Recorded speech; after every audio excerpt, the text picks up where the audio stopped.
Afternoon. I appreciate you coming here today. Today's conference pretty much is to talk about a significant seizure of marijuana, certainly in guns and cash, that were destined for the streets of Mobile off the DIP Parkway area. I think it's important, certainly you see it, but I think what's important to note is that the Mobile Police Department Narcotics and Vice Unit executed the search warrant at conclusion of an investigation in the 2100 block of North Gammon Circle, subsequently seizing 154 pounds of high-grade marijuana, 4 weapons, $71,000 in U.S. currency, and a vehicle.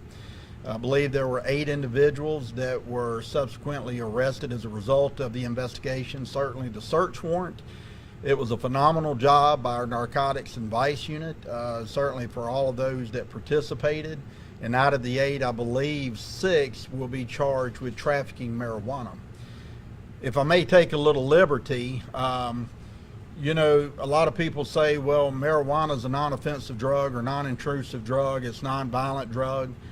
But if you'll take a look, once again, it always presents itself in a violent manner. This contraband was set to go to the streets of Mobile. Ultimately, a lot of it probably in the hands of children. And the men and women of this department said with me that they would not tolerate this type of criminal behavior. And I couldn't be more proud today of the men and women and the work that has gone in to what you see here today. I'm going to step up just a minute. I know you don't have the microphone, but I want to show you something. I think it's important to note that when they say marijuana is not a significant drug,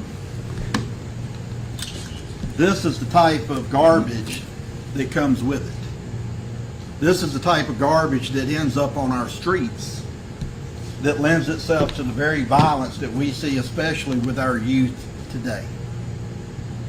And with that being said, the Mobile Police Department, certainly the Chief of Police, will not tolerate this type of behavior. And where we can, when we can, we are certainly going to continue to make a difference. So with that said, I'll be glad to answer a few questions where I can. Chief, do you know where this came from, the source of it? Yeah, so, you know, there is a bigger investigation, we hope. Certainly it could lend itself to federal charges, but we can tell you, at least as right now, suffice to say that it is coming from out of town. Probably somewhere from the Midwest. It would be amazing if this was grown here in town without you guys knowing about it. Yeah, well, it's just great police work altogether, and it's a lot of work. This is the combination of certainly of 2 to 3 months of investigating these individuals, certainly knowing when and where the contraband would be, when it would get to Mobile. And it really is, it shows the work that goes in, the day and night surveillances and the type of things that go in to narcotic investigations. Invariably, every time I show up on a violent crime scene, or certainly a crime scene where someone has lost their life, we always find in some form or fashion weed, guns, and money. And they go hand in hand. And unfortunately, the young people in our community participate in this, sometimes to no real training of their own, or real mentorship of their own, or parenting of their own, and they end up unfortunately dead. And this right here is what you see lends itself to that. And again, I couldn't be more pleased. This is a significant buzz, certainly for the Mobile Police Department as a local agency. Certainly because as a municipal agency, we're restricted by resources, we're restricted certainly by manpower, and to take this type of bust off the street really is a testament to the hard work that's going on within the 4 walls of the police department. How many guns and how much ammo did you say? Yeah, so I believe there were at least 4 weapons that were taken, and the PIO can certainly get with you on the number count of the ammunition. Overall, and I know it's impossible to know exactly because some of it is done screen testing, but how big a dent do you think you put in marijuana trafficking in the city of Mobile, at least for now? Well, Darren, you know, let me say this. That is a phenomenal question, because there's really no way to measure that.